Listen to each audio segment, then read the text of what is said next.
Bonjour à toutes et à tous, ici Quentin pour After Radio. Aujourd'hui, je vais vous parler de quelque chose qui peut paraître chiant, complexe, un petit peu perché, mais en fait qui est profondément indispensable pour avancer dans la recherche. J'ai nommé la méthode scientifique. Et comme c'est un domaine ardent depuis la crise du Covid-19, j'ai décidé, à l'inverse de beaucoup trop de personnes, de ne pas parler de l'aspect médical uniquement, mais plutôt de centrer mon analyse via ce podcast sur les armes de défense intellectuelle utiles pour tous. Et pour cette première partie, je vais vous parler d'épistémologie. J'évoquerai beaucoup de choses et nous reviendrons probablement en détail sur certaines. Donc qu'est-ce que l'épistémologie, l'épistémo pour les intimes?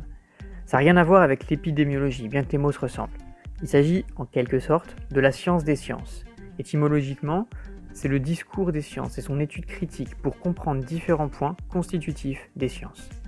On va donc commencer par définir les sciences. Ici, pas de discrimination. On distingue parfois les sciences exactes comme la physique, la chimie, les sciences formelles, mathématiques, la logique, du vivant aussi, ou encore les sciences humaines et sociales. Peut-être aussi qu'on évoquera cette distinction un autre jour. Mais pour l'instant, on sait qu'elles ont toutes en commun la production de connaissances, donc on va toutes les conserver et les étudier. L'épistémo, c'est énorme. Entre l'histoire des sciences, les courants philosophiques, scientifiques, les définitions qui changent, qui s'actualisent en suivant la méthode scientifique, on pourrait y passer des heures.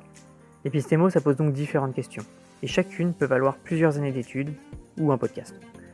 La première grande question, c'est la production des sciences et des connaissances scientifiques. Par exemple, comment produire des connaissances? Par quelle méthode? Par quelle validation personnelle et auprès des pairs? Et c'est notamment ici qu'on va décrire et classer les logiques, induction, déduction, ou encore les raisonnements, directs, récurrence, absurde, analyse-synthèse, et j'en passe.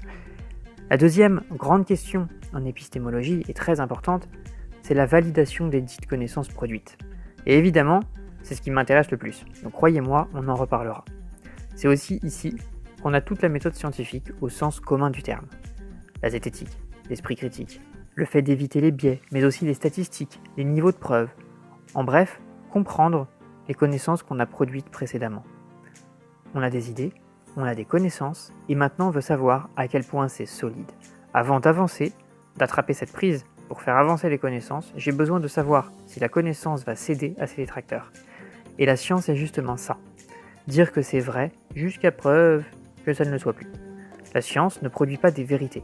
Elle explique de mieux en mieux et elle s'autocorrige. Et c'est aussi ici qu'on parle notamment de répétabilité, de reproductibilité, de réfutabilité. La troisième question, en épistémologie, c'est l'organisation des sciences et des connaissances. On distingue des liens entre les disciplines et on rend comparable ce qui n'est pas forcément comparable au premier abord. On attribue des termes formels et on se met tous d'accord sur ce qu'est un théorème, une loi, un lemme, une proposition. Bref, on prend notre feuille et on la met dans le bon classeur.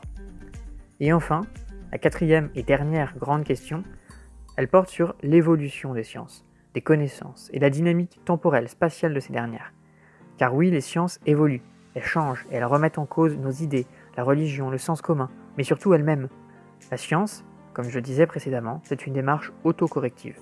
On se demande donc qui la fait avancer, à quel rythme, comment mieux la faire avancer.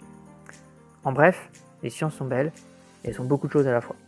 Et mieux les comprendre, c'est mieux en faire, et c'est surtout être plus alerte dans la vie de tous les jours, et à chaque fois qu'on ouvre la bouche ou que quelqu'un nous dit quelque chose. C'était Quentin pour After Radio. N'oubliez pas de revenir pour la suite.